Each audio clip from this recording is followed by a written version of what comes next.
traction control. Illegal systems, they can be fitted to different types of cars and racings. They've been a topic on this show several times in recent years. One place, though, seems to have grown tired of its use and the talk around it, and they are actively working towards developing a system to root it out.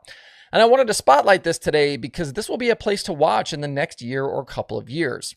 If they are ultimately successful with this system, these things could find their way into all sorts of dirt racing series and applications. And that place, I think a bit strangely, is not here in the United States. It's actually in Australia.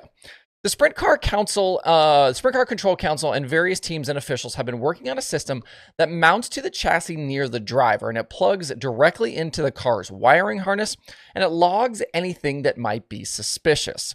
Teams are not told when or where their car could be checked, and officials can fairly quickly mount and unmount them during race nights. There's some wiring, you plug them in, they're zip tied to the frame, and that's really about it. At the moment, they have just 2 of these systems available for official use, but they hope to continue its development and maybe add more of them or shrink them down and have kind of an updated version. My guy, Toby Balboen, who runs the Sprint Car Hub YouTube channel and Facebook page, he's done a great job documenting a lot of this process.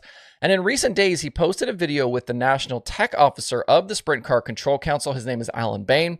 They did a complete show and tell of the system, how it works, and the development process up to this point. Work has been ongoing for a few years now. There have been some issues along the way. They had some engine things happen one of the first nights they tried to use it. Toby's talked about all of that.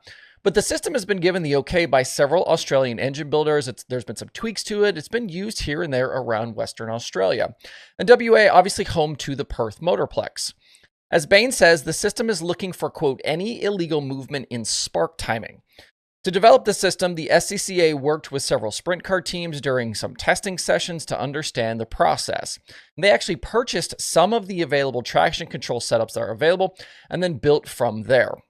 For teams here in the US, not just in sprint car racing, this could be a piece of equipment that ends up mounted on your cars. Bain talked about the ability to use this across other car types, like late models and midgets. He says speed cars, obviously we know those are midgets. And he said, quote, there's a lot of interest from the major groups overseas in what we're doing. And that would clearly seem to point towards the US.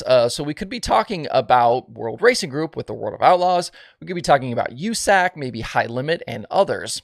And don't forget, High Limit obviously making a Perth Motorplex appearance back in December. So it's possible Mike Hess, Brad Sweet, they've actually seen this thing.